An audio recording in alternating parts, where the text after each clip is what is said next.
Hello friends, I hope आप सभी बहुत अच्छे हैं और आप क्वेश्चंस की प्रैक्टिस कर रहे होंगे। आज हम करेंगे एमसीक्यू सीरीज़ का पार्ट नंबर 13 और टॉपिक चल रहा है हमारा रिसर्च एप्टीट्यूड। चलिए हम शुरू करते हैं आज का क्वेश्चन। फर्स्ट क्वेश्चन पे आए आप। Which of the following is not the method of research. आपको दिए गए 4 ऑप्शन में से कोई भी एक आंसर ऐसा है जो क्या नहीं है, रिसर्च का मेथड नहीं है। आप देखें, हिस्टोरिकल आप समझते हैं, पास्ट इवेंट्स को स्टडी करना हिस्टोरिकल मेथड होता है, यानी ये हमारा आंसर नहीं है। फिलॉसफिकल, अभी हमने पढ़ते हैं फिलॉसफिकल में क्या होता है कि किसी की फिलॉसफी के बारे में यानी किसी विजन की यहाँ बात होती है।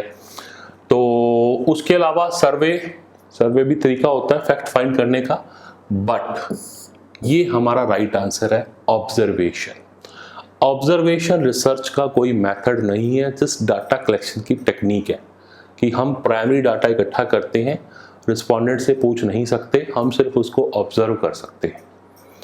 चलिए, research can be classified as, research को कितने तरीके से क्लासिफाई कर सकते हो। आप देखें, बेसिक, अप्लाइड एंड एक्शन, बिल्कुल ठीक है, ये कैटेगरी होती है रिसर्च की। क्वांटिटेटिव एंड क्वालिटेटिव रिसर्च होती है। फिलोसफिकल, हिस्टोरिकल, सर्वे, एक्सपेरिमेंटल, ये भी होती है। तो हमारा राइट आंसर क्या होगा साहब, ऑल ऑफ द अबव, यानी सारे ऑप्शन ठीक है। वो अलग बात है कि ये जो हम कैटेगराइजेशन करते हैं रिसर्च का, कभी तो हम करते हैं लॉजिक के बेस पे, कभी हम करते हैं पर्पस के बेस पे, ठीक है।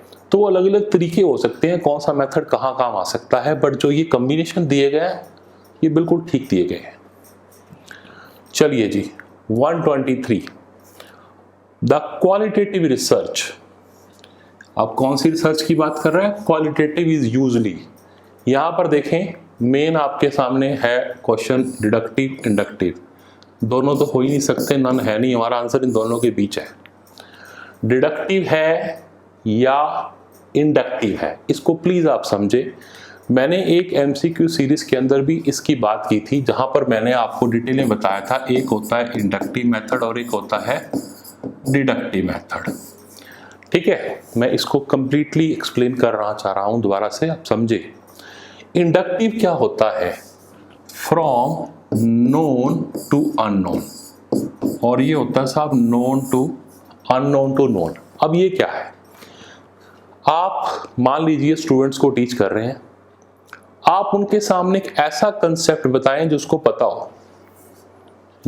पता हो, और उस नॉन एलिमेंट के द्वारा आप ऐसी जगह ले जाओ जहां उसको नहीं पता हो। जैसे प्राइमरी क्लासेस में हमने एक बच्चे को कहा, साहब ये एक एप्पल है, फाइन, समझ गया बच्चा एप्पल है, उसको पता है एप्पल के बारे में, घर पे वो यूज करता है। उस एप्पल के द्वारा हम उस बच्चे को ये समझाना चाहते हैं कि बेटे इसकी शेप सर्कल में है, इसका कलर रेड है। 2 बातें आप सिखाना चाहते हैं जो उसको नहीं पता कि कलर कॉम्बिनेशंस क्या होते हैं, कितने तरह के कलर्स हैं, but with the help of that Apple हम उसको सिखाएंगे कि ये रेड कलर का होता है, या ऐसे और कौन कौन सी चीजें उसके पास हैं जिसमें रेड कलर है। फिर बच्चा उसको आइडेंटिफाई करने की कोशिश करता है। तो पहले हमने उसको ऐसी चीज दिखाई जो उसको पता है, नोन है, यानी कि पहले उसको हमने एग्जाम्पल बताया, फिर हम बात करने लगे रूल की। जबकि हायर एजुकेशन के अंदर पहले अननोन होता है फिर नोन है, यानी पहले हम आपको रूल बताएंगे फिर आपको एग्जाम्पल। बेस्ट वे है maths, science, deductive method use करते हैं। मैथ्स और साइंस में क्या होता है, डिडक्टिव मेथड यूज होता है, जबकि प्राइमरी एजुकेशन के अंदर हम बात करते हैं from known to the unknown. एक तो आपको ये समझ में आ गया। एक और डिफरेंस, इसको बोलते हैं bottom up approach, bottom up, इसको बोलते हैं सब top down. Bottom up and top down, ये आपको ध्यान रखना है, ठीक है। तो अब ये बात आती है रिसर्च कौन सी के अंदर हम किसको यूज करेंगे। तो हमारा जो क्वेश्चन था वो क्या था, क्वालिटेटिव रिसर्च। तो क्वालिटेटिव रिसर्च हमारी होती है साहब इंडक्टिव। क्वालिटेटिव रिसर्च मैं यहां लिख देता हूं दोबारा से, जो क्वालिटेटिव रिसर्च होती है हमारी वो कौन सी होती है, इंडक्टिव। और जो क्वांटिटेटिव होती है आपकी, जहां क्वांटिटी की बात आती है, डाटा की बात आती है, वो होती है डिडक्टिव। और अगर आपसे ये पूछे विच इज मोर रिलायबल, क्या आंसर दोगे आप? डिडक्टिव। कौन सी रिसर्च ज्यादा रिलायबल है? क्योंकि रिलायबिलिटी क्यों है? क्योंकि वो क्वांटिटेटिव है, डाटा बेस्ड है, ठीक है, रूल्स की बात कर रहे हैं हम यहां पर, तो डिडक्टिव ज्यादा चलन में है। हाँ, एक प्रॉब्लम में हम दोनों को यूज कर सकते हैं। तो फिलहाल इसका आंसर क्वालिटेटिव पूछा था, तो क्वालिटेटिव क्या रहेगा? इंडक्टिव। चलिए 124th, the type of research that test hypothesis and theories, the type of research that test hypothesis and theories in order to explain, क्या explain करता है ये? How and why a phenomena operates as it does। दो बातें कि कोई भी particular phenomena, उसके बारे में कि वो कैसे, how and why, इन दो बातों का जवाब देने के लिए हम कौन सी रिसर्च की बात करते हैं? हम बात करते हैं explanatory. As its name, we are going to explain। तो एक वेरिएबल एक्सप्लेनेटरी होता है, एक एक्सप्लेनेबल होगा, यानी कि हम एक वेरिएबल की हेल्प से दूसरे वेरिएबल को एक्सप्लेन करने की बात करते हैं। तो यहां पर आंसर आएगा आपका एक्सप्लेनेटरी। आई होप आप समझ गए होंगे। तो 125th पे आए। The study in which investigators attempt to trace an effect is known as. देखें आप, इसके स्टेटमेंट के अंदर ही इसका आंसर छुपा हुआ है। इन्वेस्टिगेटर्स क्या चाहते हैं? दे अटेम्प्ट टू ट्रेस क्या? एन इफेक्ट, यानी वो इवेंट हो चुका, हम जस्ट उसका इफेक्ट ट्रेस करने की कोशिश करते हैं, तो उसको बोलते हैं एक्स पोस्ट फैक्टो। जो हम पास्ट के बारे में, यानी जो इवेंट हो चुका है, जो घटना हो चुकी है, हम सिर्फ उसको रिकॉर्ड करते हैं, ठीक है, उसको क्या बोलते हैं? Ex post facto research. Clear? चलिए 126th देखें आप, इसमें fundamental research reflects the ability to, options are synthesize a new idea, expound new principles, evaluate the existing material and study the existing literature. किसकी बात हो रही थी यहाँ पर? यहाँ हम बात कर रहे थे फंडामेंटल रिसर्च की। जब भी हम फंडामेंटल रिसर्च करते हैं, जिसका नाम है बेसिक रिसर्च, जिसका नाम है प्योर रिसर्च, वहां पर हम नए नए आइडिया जनरेट करने की बात करते हैं। तो नए आइडिया जनरेट करने को बोलते हैं एक्सपाउंड न्यू प्रिंसिपल। अब आपको लगेगा कि मैंने सिंथेसाइज क्यों नहीं बोला, क्योंकि सिंथेसाइज का मतलब होता है कंबाइन करना एग्जिस्टिंग आइडियाज को, पर हम सिंथेसाइज नहीं कर रहे, हम कर रहे हैं expound. We are trying to explore some new ideas। Fundamentally अपने आप को स्ट्रॉन्ग करना चाहते हैं। तो इसका जो राइट आंसर रहेगा वो रहेगा B option, that is expound the new principles. चलिए जी 127th क्वेश्चन, इंपॉर्टेंट क्वेश्चन। एक क्वेश्चन के अंदर चार बातें हैं, इसमें कौन कौन सी हैं देखें आप। आपको कुछ रिसर्च के नाम दे रखे हैं। The classification of the studies into, एक तो है एक्सप्लोरेटरी, एक है साहब डिस्क्रिप्टिव, एक है एनालिटिकल और एक है प्रेडिक्टिव। ये चारों की चारों रिसर्च किसके अंडर आती हैं? ऑप्शंस आर लॉजिक बेस्ड हैं, ये प्रोसेस बेस्ड है, आउटकम बेस्ड है, पर्पस बेस्ड है।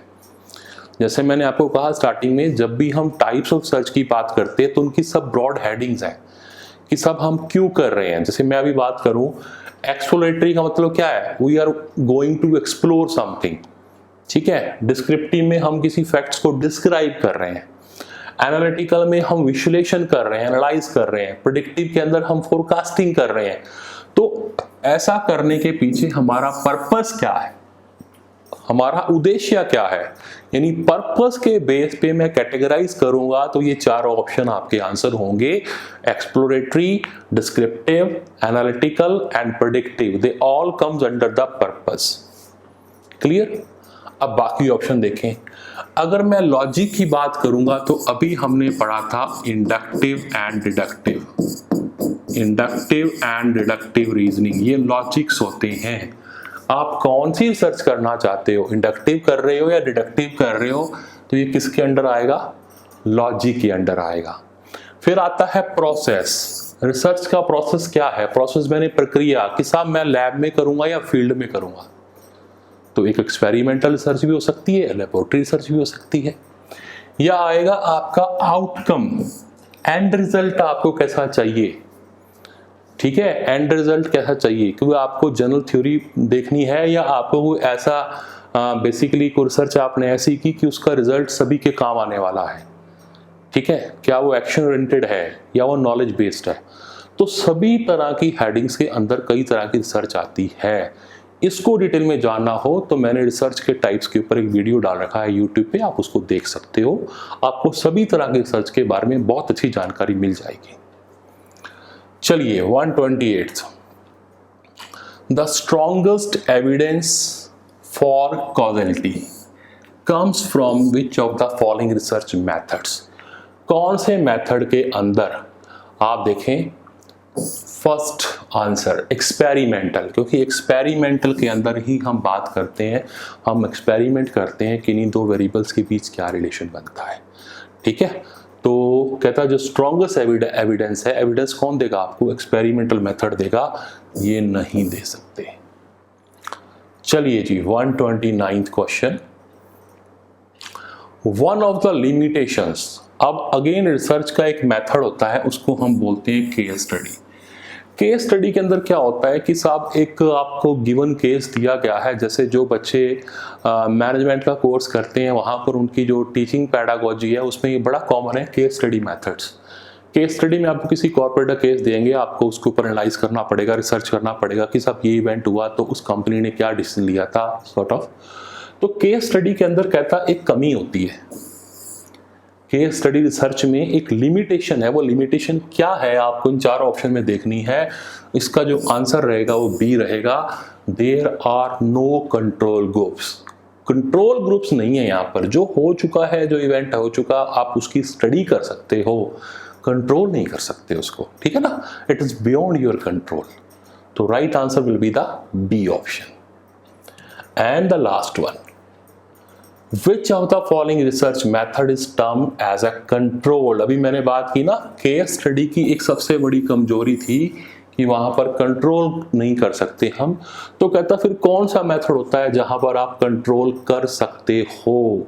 तो आप देखें दिए गए ऑप्शन में field experimentation, cause we are doing some experiments. Experiments में आपको अगर एक वेरिएबल अच्छा रिस्पॉन्ड नहीं कर रहा, आप उसको चेंज करके दूसरा डाल दो।